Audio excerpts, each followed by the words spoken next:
Para sa mga may sakit, sa ngalan ng Ama at ng Anak at ng Espiritu Santo. Amen.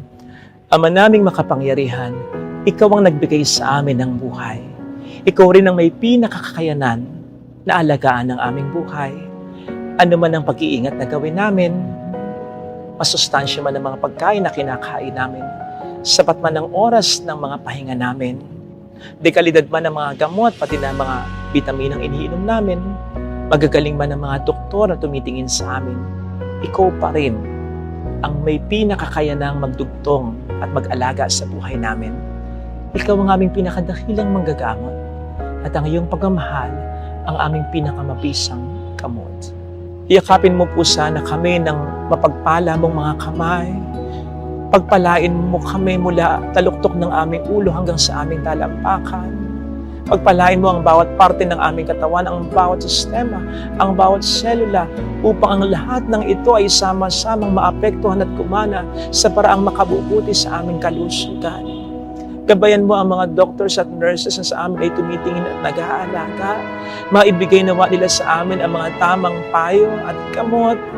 Gumalaw ka sa pamamagitan nila at yun ay maramdaman namin upang hindi man mawala ay mabawasan ng malaki ang aming mga takot at pag-aalala.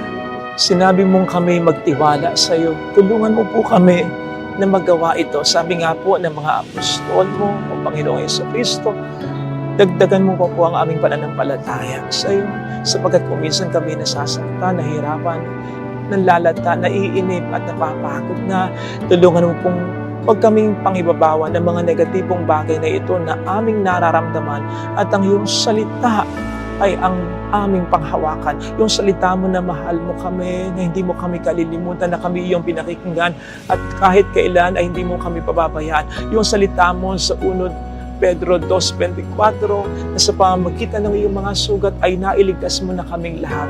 Tulungan mo po kaming huwag mabulit sa tukso ng diablo na nagsasabi sa amin na hindi mo kami mahal, na hindi mo kami pinakikinggan, na ang mga nararanasan naming paghihirap ay bahagi ng kaparusahang binigay mo dahil sa aming mga kasalanan. Alam po namin na hindi ka ganito, pero patawad kung minsan naisip namin ito. Kaya muntik na kaming magtampo at lumayo sa iyo. Nakalimutan namin tapat ka sa pangako mo.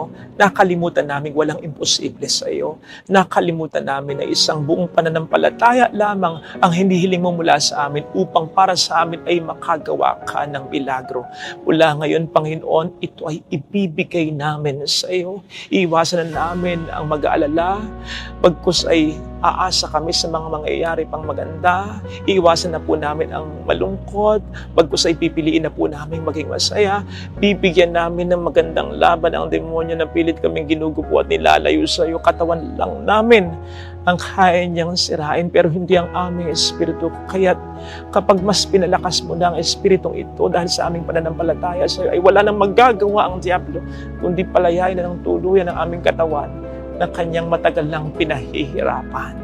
Kaugnay nito, Panginoon, ay hinihiling din namin mula sa iyo ang kagalingan ng aming puso at kalooban. Kagalingan sa kasalanan, sa galit, sa hinanakit, sa selos, sa tampo na nararamdaman kung meron man, upang ang aming kagalingan ay mas maging buo at makatotohanan. Hinihiling po namin ito sa iyong pamamagitan ngayon at magpa sa walang hanggan. Sa ngalan ng Ama at ng Anak at ng Espiritu Santo.